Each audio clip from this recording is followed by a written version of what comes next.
Well, it's a beautiful day in the neighborhood, a beautiful day for a neighbor. I mean, have you been out there?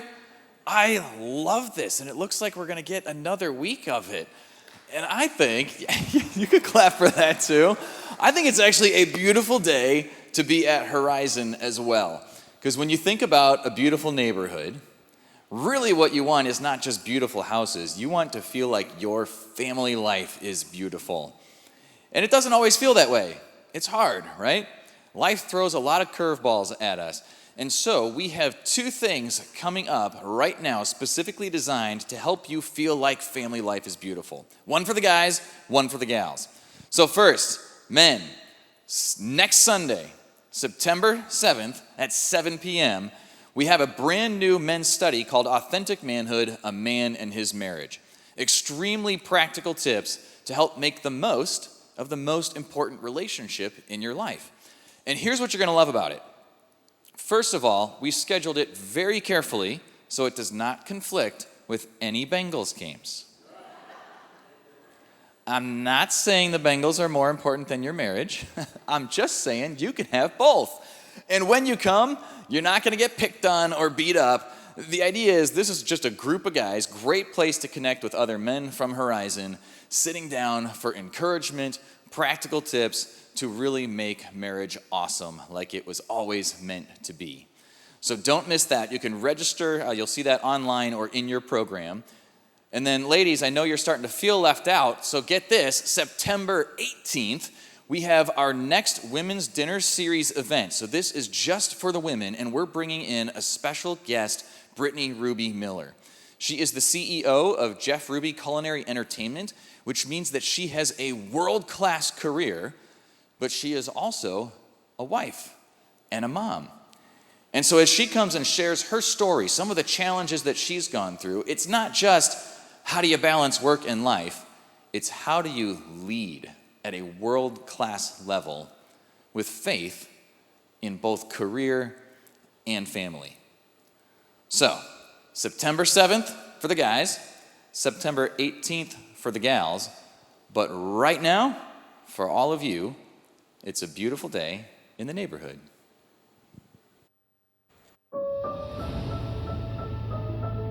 Hello, neighbor. Hey, I'm looking for Fred Rogers. In here. It's a beautiful day in this neighborhood, a beautiful day for a neighbor. Would you be mine? Could you be mine? Please won't you be my neighbor?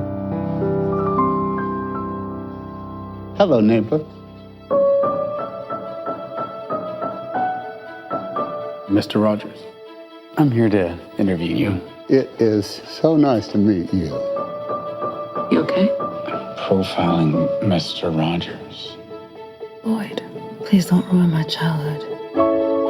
This piece will be for an issue about heroes. Do you consider yourself a hero? We are trying to give the world positive ways of dealing with their feelings. Yeah? Like what? There are many things you can do.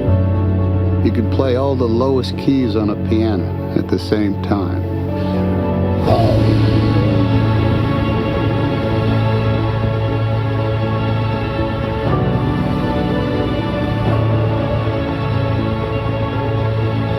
You love broken people. Like me. Sometimes we have to ask for help, and that's okay. I think the best thing we can do is to let people know that each one of them is precious.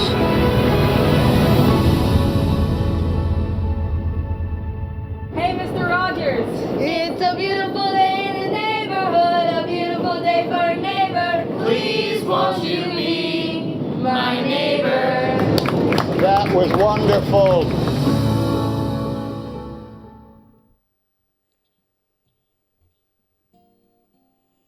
You can play the game, you can act out the part, know who wasn't written for you. How can you stand there with your broken heart, ashamed of playing the fool? Now one thing can lead to another, it doesn't take any sacrifice.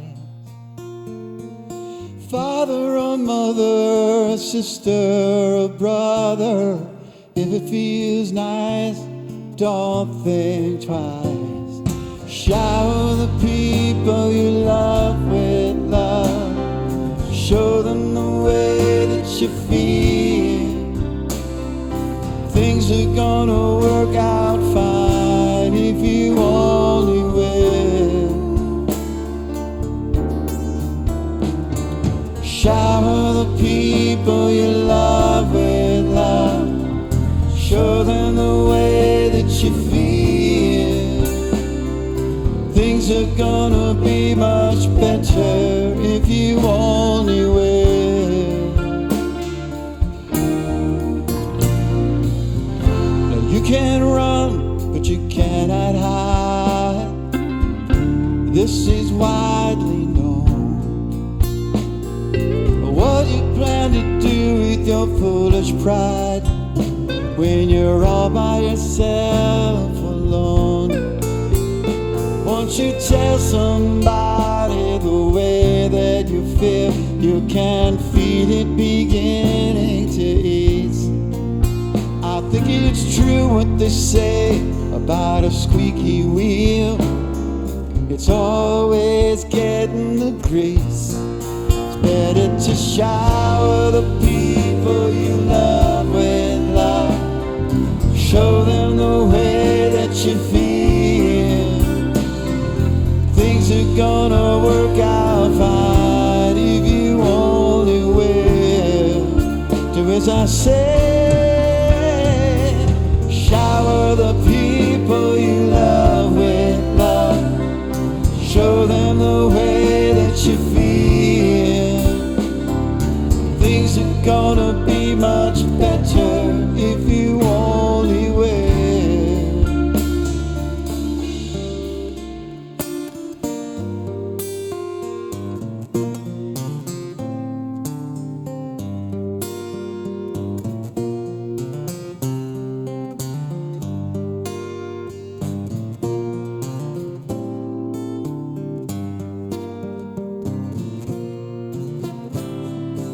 Shower the people you love with love. Show them the way that you feel. Shower the people you love with love. Show them the way that you feel. They say in every life, people you love with love. They say the rain must fall.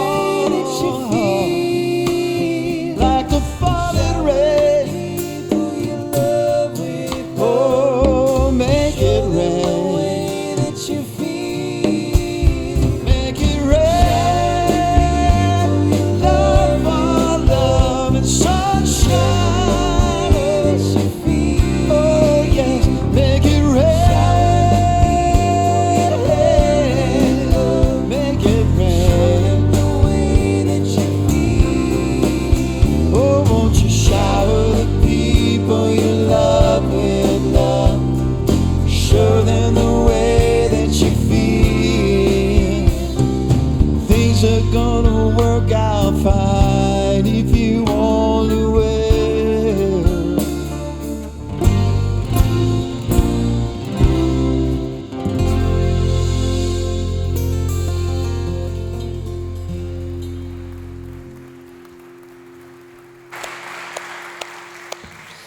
Well, I think that last song by James Taylor captures the essence of Mr. Rogers. What if we could just shower love to the people around us? Not just even the people we love. He had a tendency to share love and shower love to anyone and everyone around him. So the question is that idea of showering love to the people around us an ideal we should pursue, or somewhat naive and wishful thinking? That's the question that was played out in the movie. They changed some of the details. The original guy who wrote the article, his name was Tom Janad. He was a reporter for Esquire, and he was a no-nonsense, fact-finding, expose the truth at all costs kind of reporter. In fact, he had just completed an expose on Kevin Spacey. And he had exposed and character assassinated him for his hypocrisy and the way he portrayed himself and things he did in the past. He turned his whole life upside down, of which there's still court cases being acted out even today on what is true and isn't true. And in the wake of that, living down in Atlanta, near the area where I used to live, he did an article on a murder of a twin. There were two young boys who had grown up together. They were best friends. They lived together. They are now in their 20s. They had a tendency to drink a little bit too much, and one night, one of them, in the midst of a fight, shot the other. And Tom decided to go and do an article on this. And he kind of took armchair quarterback psychologist and began to talk about their codependency and turned it from a freak accident of two brothers who actually had a good relationship but had a bad moment, and turned the whole story and the family's tragedy into dirty laundry for the whole world to see. saying that the surviving brother really had done this on purpose. Talked about all the family fallout and pain that had come from it, and his article was then published. The mother of the twin calls up Tom and says, "How dare you take our family's grief and pain and twist it in such a way just to sell a few more magazines?" For some reason, her voice resonated in Tom's mind. Now, the truth is what the truth is. He wasn't a particular person to believe in the goodness of humanity. He'd written too many articles and exposed too many truths to believe in that. He'd grown up Catholic and had a faith, but long had gotten away from faith in humanity or even God. And personally, he was struggling because he and his wife had been trying for a while, and they weren't able to have kids. It's here that his editor assigned him his next article, having character assassinated Kevin Spacey and this poor twin. The next report, the next assignment was to go and interview Fred Rogers, a children's puppeteer on a TV show on PBS. So let me ask you this. If you're Fred Lawyer's agent, if you're Fred's wife, if you're Fred's manager, having seen that Tom has just character assassinated two people, do you tell him to take this interview? We'll pass on this one. Fred takes the interview of this character assassin. And Fred is going to ultimately outfox this assassin. In fact, Fred Rogers outfoxes his enemies in general by turning them into his friends. Against all conventional wisdom, he takes the interview to meet Tom, because Fred Rogers knows something about human beings that you and I know as well. Hurt people often hurt people. And Fred had this ability to see the hurt in Tom and also to see past the hurt in Tom as he built a friendship with him in the most unlikely of scenarios. Tom set up the first appointment and he made his way to the studio. Immediately, a few things struck him. First, it was a very guided, structured tour that day. When he came in, it was a very humble office, not like many of the celebrities who lived very much a double life and had a lot of extravagance. It was humble. A couple posters on the walls of Daniel the Tiger, one of his puppets, a few fan letters, smelled of stale coffee. Fred Rogers made his way and said, "It's so nice to meet you, Tom." As Tom began to get into his interview questions, he was intrigued that Mr. Rogers seemed genuinely interested in his life. Not in a deflect from talking about his own issues. He wanted to get to the tour, but he immediately engaged with Tom. He said, "Tom, what is it like working for a big, important magazine like you do?" "Oh, well, I get to do a lot of articles, meet a lot of people." "Well, anyway, so you're going to give me a tour of the neighborhood?" And Mr. Rogers was again genuinely interested. Like, was it always your dream to write? Now that you have written for so long, what are your dreams for what you want to do next? And Tom began to disclose and talk about it.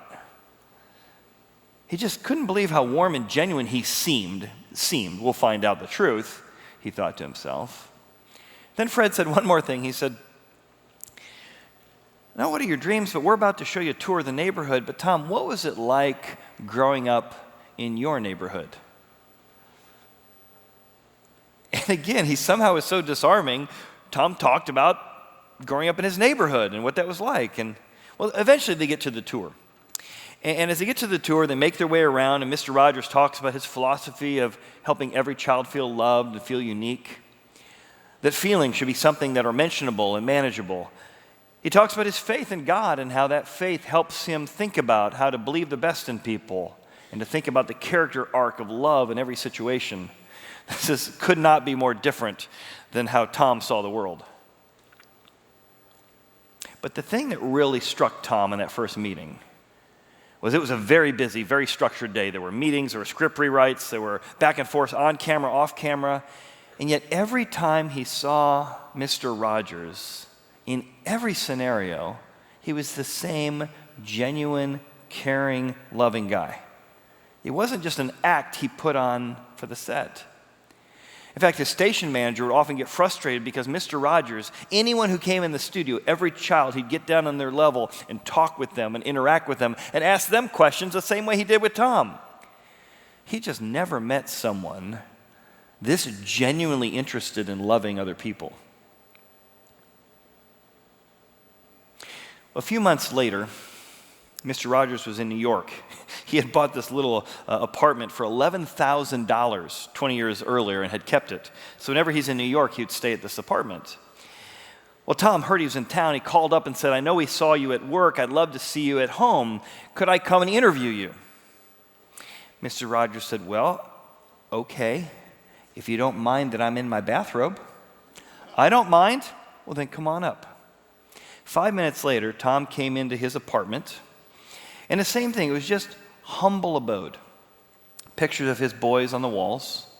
And there was Mr. Rogers in a blue and yellow bathrobe and skinned leather moccasins.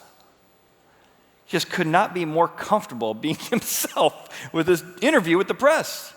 He said, "Tom, come in, it's so good to see you." And immediately as he sat in a lazy boy, Tom did, Mr. Rogers laid out on the couch like they'd been friends forever.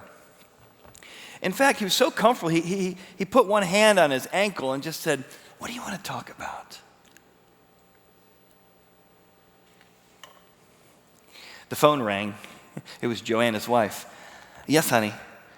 Yeah, I'm here talking with a new friend from the neighborhood. He's here to ask me some questions." "Yeah. Oh, you want to talk to him?" And he hands the phone. And Tom says he then talked to his wife. She was very engaging and talked to him like they were old friends she was catching up with. He then handed the phone back, and Fred said, "Thank you, honey. All right, talk soon." Hangs up. Then Fred, with his moccasins and bathrobe, began to tell a story. And again, what struck Tom is just how open he was about his life. He talked about being bullied as a kid. He used to be overweight, and they called him Fat Freddy. How much that hurt as a kid, and how kids can be so cruel, and how childhood can often be so mean. Fat Freddy, that might be why he works out every day at 5:30 and takes a nap every afternoon. It's in the morning he works. He swims 2 miles every day.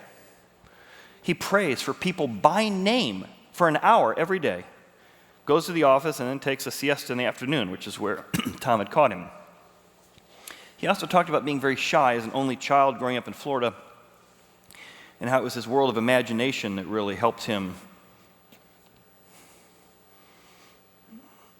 entertain himself, but also give voice to what was going inside of him. Even Daniel the tiger he uses in his show, he wished he invented that character and that voice on a previous TV show he did, but it was really a chance to give voice to how he was feeling as a shy little boy. And as Mr. Rogers told stories, he immediately would engage and ask Tom questions about his life. He said, "Did you have a special toy when you were a kid, Tom? Special puppet or something that meant something to you?" Tom's like, "No, I don't think I had any special puppets or toys when I was a kid." And then like this memory he had not thought about, almost pushed away, appeared to him. He went, "Wait a second. I did." And he had this memory of Old Rabbit.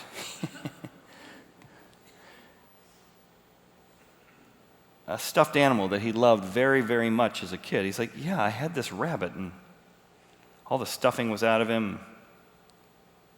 "Yeah, we called him Old Rabbit. I remember loving him very much." He looked up, and Mr. Rogers had stood up and went to get a camera. He said, "Tom, can I take your picture?" "Why?" "Well, I'd like to show it to Joanne later, so when we're praying for you, we'll have kind of a picture to go with our prayers." "Okay." From that, Mr. Rogers began to talk about faith in God and how his faith in God informed what he did, why he did it, the reasons he did it. But at the same time of talking about faith in God, he also discussed his doubts, things he didn't know about, suffering, pain. Then again, he would turn it back to Tom and said, Tom, do you have any doubts? And somehow Mr. Rogers could just make you feel so safe to say things you wouldn't otherwise say. Doubts, Tom said. Sometimes I feel like I'm failing as a man. Did I say that out loud? Wow, that must be hard. What's going on in your heart these days, Tom? Well, I don't have a lot of faith. I was a Catholic a long time ago. Guess God or the universe decided they don't like us because it's not letting my wife and I have kids that we've been trying for a long time. Oh, that must be hard. Then he said, Tom, do you mind doing something with me? In fact, why don't we all do this together, what Mr. Rogers said. He said, let's take a minute and let's think about the people that loved you into being. Tom's like, nobody comes to mind. Let's take a moment and think about who made you who you are and who loved you to be who you are. Tom's like, okay, as Mr. Rogers said, let's start.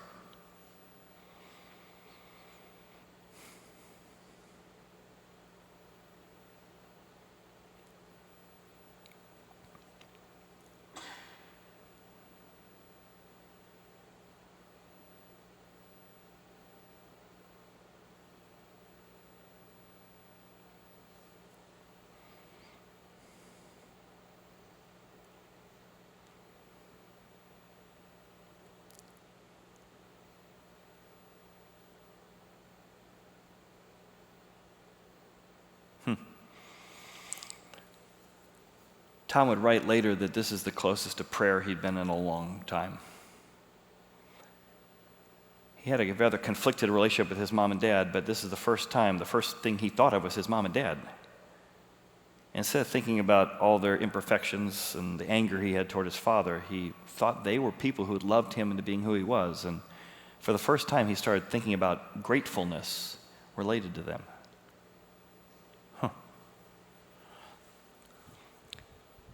So that encounter, which he talks about in his article, gives you a feel for how Mr. Rogers outfoxed his enemies by making them his friends. There's 3 things he did that I think are worth considering. Number 1, he curiously engaged with people, Mr. Rogers did. Rather than prejudging them or assuming things about them, he always chose engaging and listening before he spoke. He outfoxed his enemy by curiously engaging with them. And Mr. Rogers says he got these ideas from his hero, a man named Jesus Christ, who says he was God come to earth to teach us how God interacts with us by curiously engaging. One day there was a guy named Nicodemus who had made his way to see Jesus. And what the Bible records in John 3 is that as he came, he was a man of the Pharisees, which may not mean much to you, but he was also a ruler of the Jews. Now, that meant that he was the ruler of the Sanhedrin. Now, the Sanhedrin was a group that literally was trying to kill Jesus in those days. Jesus had all kinds of assassins, not just character assassins, but literal assassins wanted to take him out. The Herodians, the Pharisees, the Sadducees, and the Sanhedrin. And here is a guy who is one of the main teachers and leaders on the Sanhedrin. And he comes to Jesus by night. And Jesus makes time for him. And he says, Rabbi, we know that you're a teacher come from God because no one could do the signs that you're doing unless he was from God. And Jesus begins to ask questions. They begin to engage and talk about spiritual things. And Jesus asking questions. They talk about how do you find real meaning in life? And Jesus says, well, kind of like you get born by your mother for your first birth, you can be reborn by your heavenly Father for a second birth. It's not something you do for God. It's something he does to you. They have this fascinating conversation. Then Jesus engages with Nicodemus by giving him a verse that might be the most famous verse in the Bible. John 3:16 comes out of this conversation. What's it all about? Well, God so loved the world that he gave his only begotten Son, that's me, that whoever believes in him should not perish but have eternal life. I'm coming to bring eternal life. Then he goes on to say, for God did not send his Son into the world to condemn the world. I thought that's all religion did is condemn stuff. No, he did not send me to condemn the world, but through him, you might be saved. Now, to be saved, you got to know there's a problem to be saved from, but that's different from condemning. Jesus curiously engaged with people in all kinds of acts and circumstances. In fact, it's interesting, Tom Hanks, when he was interviewed about playing Fred Rogers, what he learned about him. When they were doing a movie tour together, Fred Rogers had passed away, so Tom Hanks was doing the movie tour with his wife, Joanne. And she said, you know, my husband was not a saint. It comes easy for saints, I would imagine, to do this stuff. My husband worked on his anger. He worked on loving other people. He worked at being present with others. It was a very specific act he did. And she said he would be so thrilled that Tom Hanks signed on to play him. His favorite movie was Forrest Gump. Life is like a box of chocolates. He'd seen it 40 times, and every time he found something new to look at and to engage in. He loved Tom Hanks and he loved Forrest Gump. She says he would be thrilled.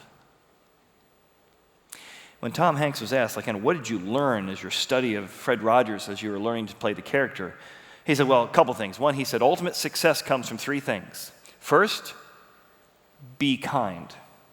Secondly, be kind. And thirdly, be kind.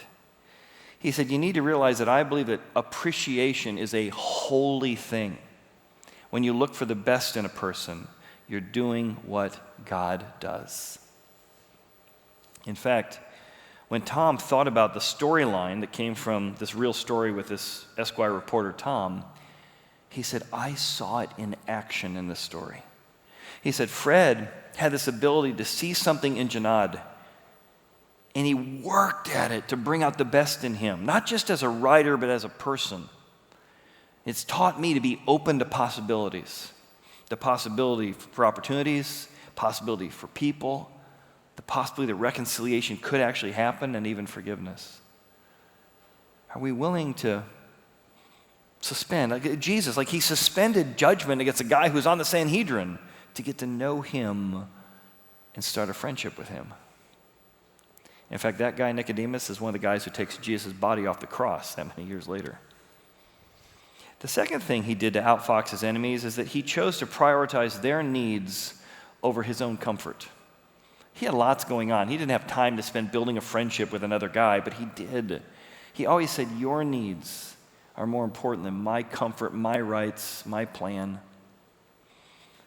And that just kept winning him over. Fred Rogers once said that the enemy of evil is forgiveness. Isn't that a great quote? The only thing that evil can't stand is forgiveness. It brings people together. He said, what interests me the most about the characters in the Bible is that they make mistakes, but God uses them anyway.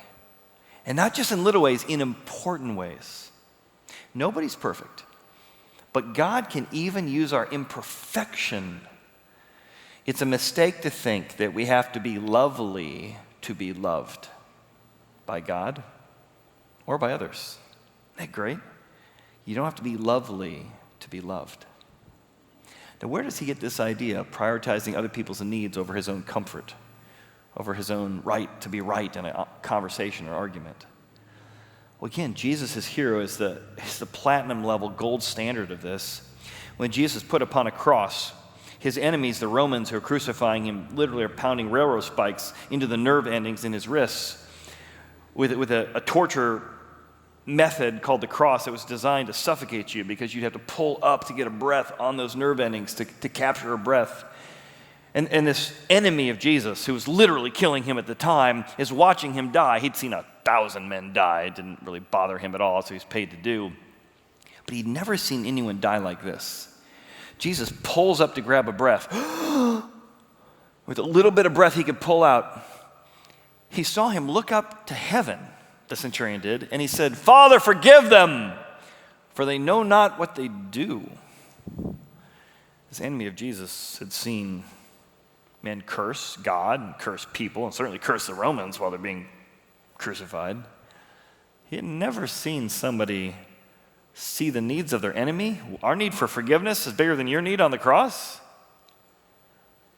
And this Roman centurion sees Jesus praying to God to help him and says, man, truly, I've seen a lot of men die. I've never seen somebody die like that. That was the Son of God. A God who could prioritize his enemies while he's dying at their hand. Well, after the article, the next 4 years, Fred Rogers will build a relationship with Tom. They're going to send 70 emails back and forth with each other, getting increasingly personal and hitting every topic, really. He talked about kind of masculinity and how in the current culture, talking about feelings and things wasn't real popular, but he wanted as a father to engage with and be curious about his kids and to see their inner world like he had an inner world. And Tom would go back and say, but how do you stay so calm in the midst of the darkness when the world just feels so dark? Fred would write back, well, Tom, I pray for light every day. I believe there's good in everyone, even when it's hard to see. Sometimes Tom would get more open and talk about that childlessness. He'd say, I don't know why God lets people suffer. My wife and I really want to have a child so badly. Fred Rogers would write back, Tom, I don't have all the answers, I don't. But I know that love is stronger than pain. Have you felt that love in your life? He'd come back with, Fred, I just feel so broken as a man. Why no child? Why so much loss?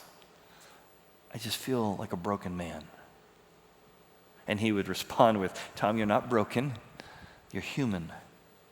I pray for you to feel loved just as you are.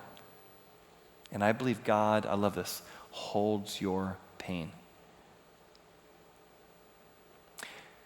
Well, through the 70 emails back and forth, he'll encourage Tom to soften and be grateful for ways his dad really impacted him and made him the man he is. And he would say those emails helped him rebuild his relationship with his father and the anger and resentment he'd had for so long and replace it with some thanksgiving and some gratitude. Eventually, as the back and forth, Fred would gently encourage him to be open to adoption. And he and his wife will eventually adopt a little girl. One of the emails that struck my attention was this last one I want to show you. He says, as you know, every morning I pray for you. With all those other people I pray for, I really do. You are loved with a greater love than anyone could ever imagine. Tom, I trust you'll never forget that. Now, they had other conversations about life and death and God and Bible and Jesus. They haven't talked about death, what happens when you die, mortality, what really matters. And Fred had this way of saying no feeling was unmentionable. Whether you're a kid or adult, we need to talk about the feelings we have toward big issues so we can discover them. He felt like talking about death was important. I remember when great-grandpa died in our family, I remember we took our kids to the wake, and I remember the casket was open, and Beth and I walked Sierra and Javen up, and we let them touch Grandpa's hand and ask questions and say it's okay to feel sad because we're going to miss Grandpa. The other side of the family was not particularly comfortable with death, certainly weren't comfortable with faith, and they couldn't believe we would let our kids go see Grandpa, touch Grandpa. But we felt like it was important to talk about the fact that we miss Grandpa. It's okay to feel sad about that. And because Grandpa believed in Jesus, Jesus defeated death, and one day we can see Grandpa again. And the contrast was pretty amazing because they probably watched a lot more PBS than I did. But it was just so interesting to share some grief and some comfort with our kids as we saw and talked about their great-grandpa.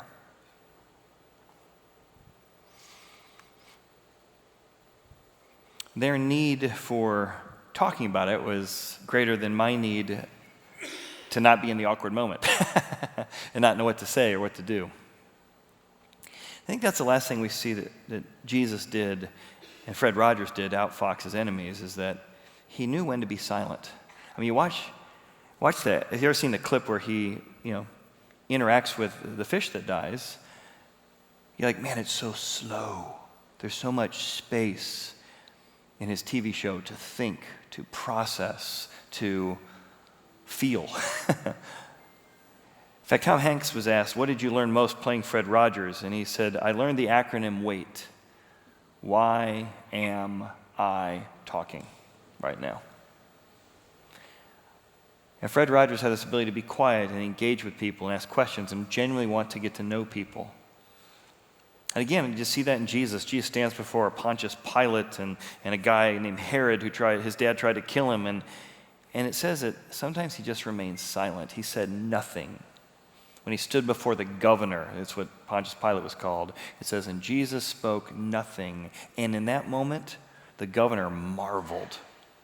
Most people be begging for your life. I can get you out of here. Most people be making deals, offering bribes. Jesus was so comfortable that he knew that God was in control. He could remain silent. And Fred Rogers certainly saw that, and Tom experienced that. See, Tom eventually does write that article. And the way he writes that article is so unusual. If you've never read it, you can Google it.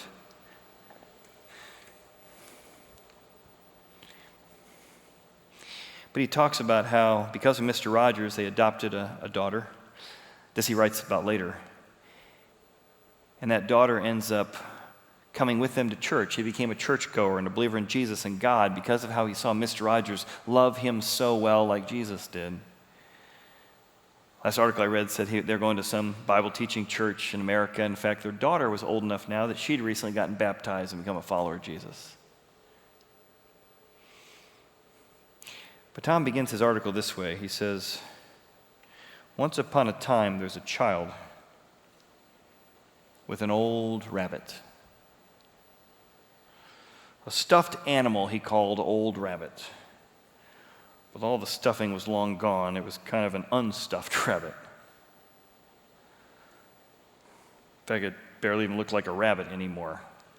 It's like this big, greasy hunk of skin. Though his eyes were gone, his nose was gone, there's a little red thread for what used to be his tongue.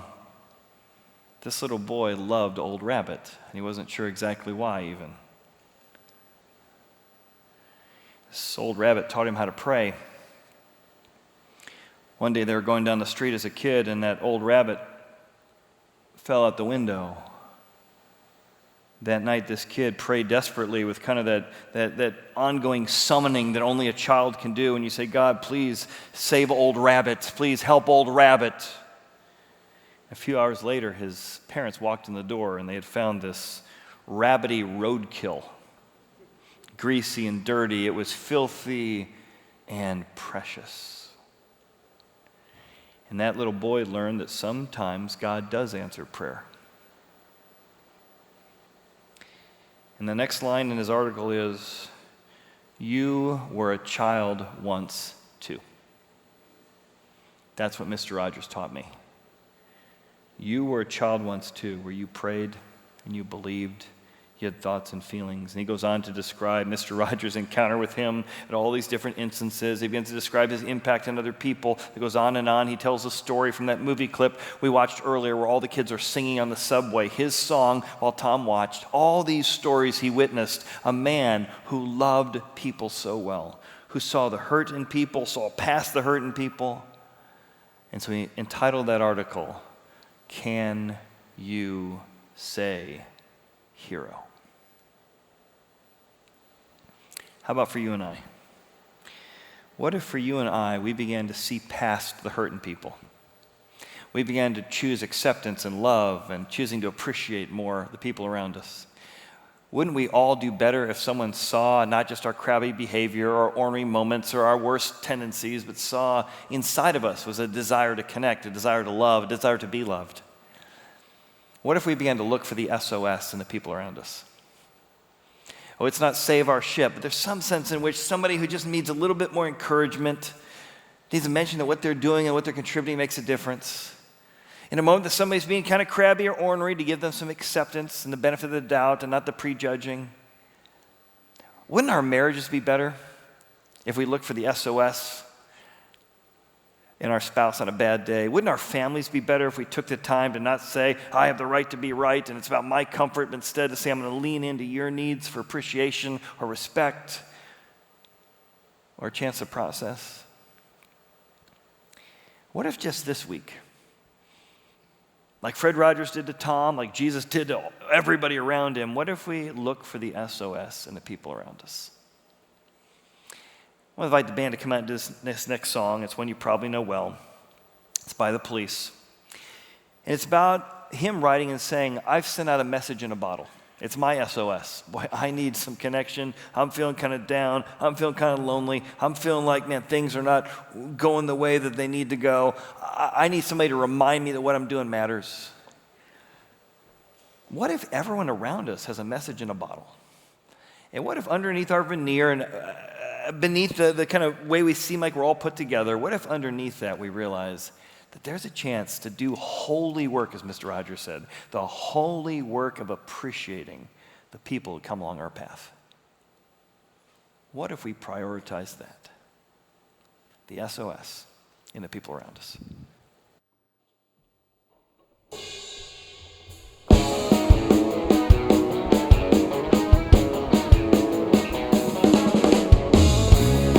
Just a cast away, another lost at sea. Oh, another lonely day with no one here but me. Oh, more lonely days than any man could bear.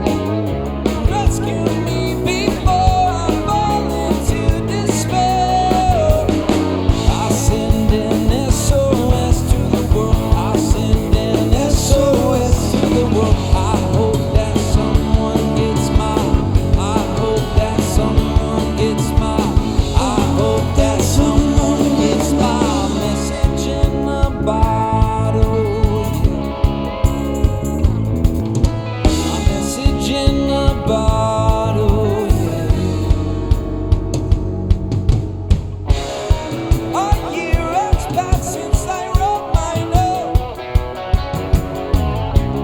I should have known this right from the start. Only hope can keep me together. Love can mend your life, but love can break your heart. I'll send an SOS to the world. I'll send an SOS to the world. I hope that someone gets mine. I hope that someone gets mine. I hope that someone gets my message in a bottle. My message in a bottle. Message in a bottle, yeah. My message in a bottle,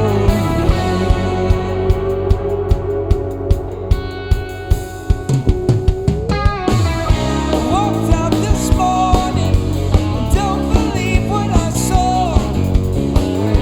100 billion bottles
And what if that SOS ties back to the first song? What do we need to do with the SOS? Love the people around us. Shower the people you love and the ones that irritate you with love, because that's what people are longing for. Thanks for being here for our series. We're going to continue this next week as we look at another stage of Mr. Rogers and what he encouraged us to do and how to be neighborly to those around us. Thanks so much for being here today. See you next week.